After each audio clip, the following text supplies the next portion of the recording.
Unggul di survei karena Prabowo diuntungkan oleh generasi muda yang buta sejarah. Berdasarkan survei Litbang Kompas, Capres Prabowo telah mengungguli Ganjar Pranowo, jagoan PDIP. Mayoritas pemilih Ketua Umum Gerindra itu Gen-Z yang berusia 17-26 tahun.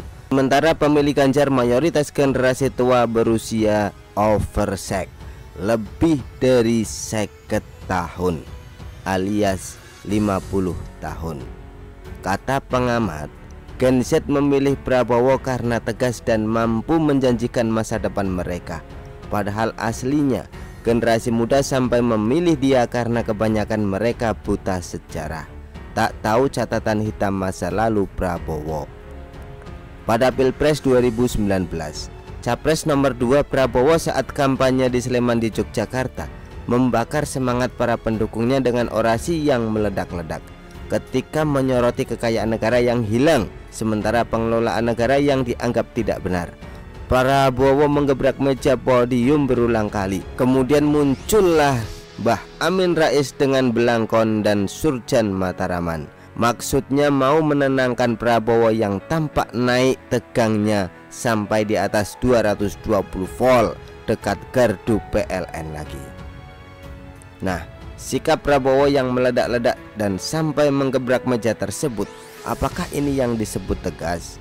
Kemudian Prabowo yang mempertanyakan kepada Letjen Sintong Panjaitan tentang mutasi jabatannya dari Kopassus ke Kostrad. Apakah ini juga dianggap pemberani?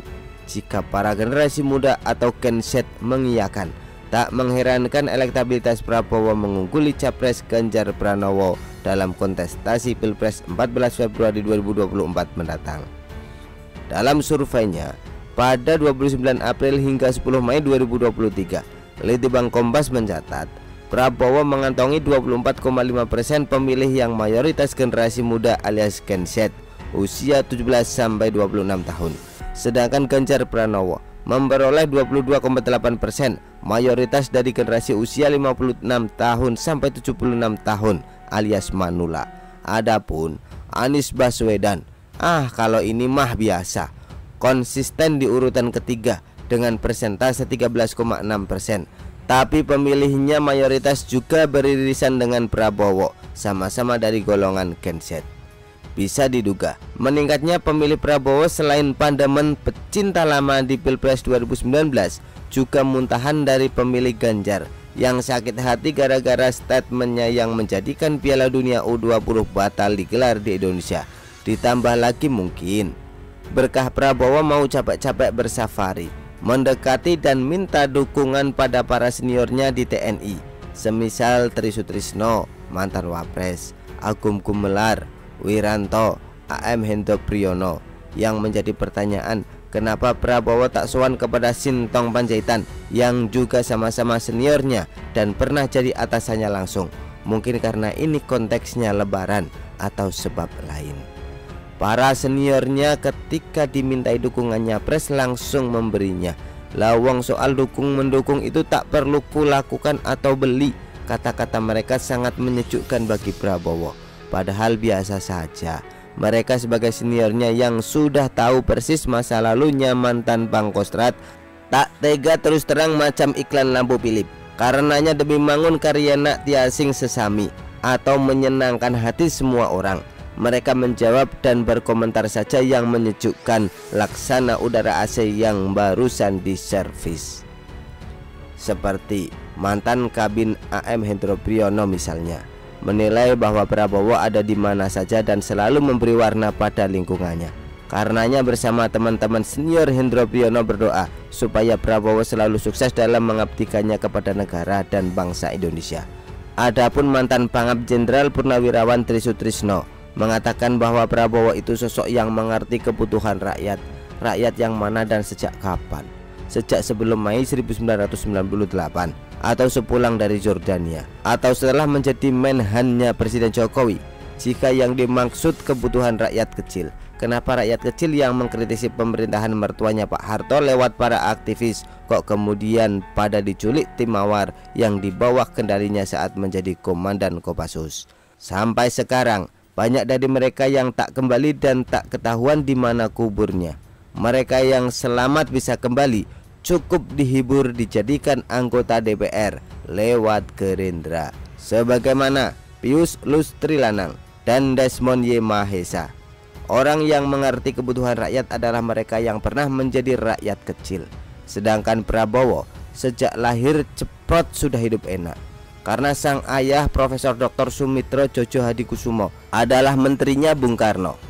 Masa kecilnya juga di luar negeri selalu.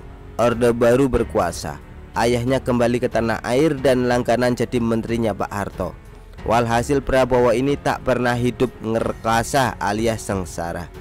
Di masa kecilnya, bagi orang tuanya Prabowo, orang nangis wae wis untung, tak nangis saja merupakan keberuntungan.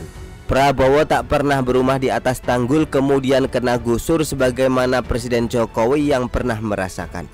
Prabowo tak pernah tinggal di rumah bekas gedung camping dan makan telur rebus dibagi 8 sebagaimana masa kecil Ganjar Pranowo.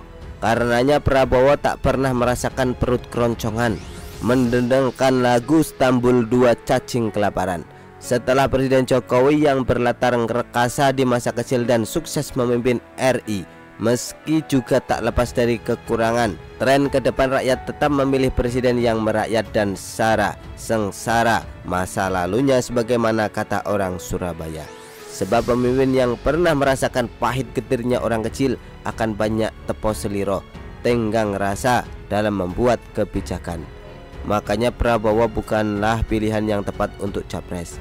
Dia tak pernah dekat dengan rakyat sebagaimana Presiden Jokowi dan Ganjar Pranowo. Pernah sisok dekat dengan masyarakat akar rumput. Misalnya ketika kampanye di Boyolali Pilpres 2019, dia mencoba melucu dengan narasi tampang Boyolali tak dipercaya masuk hotel berbintang, tapi malah memancing polemik baik di kalangan warganet maupun dalam dialog di TV.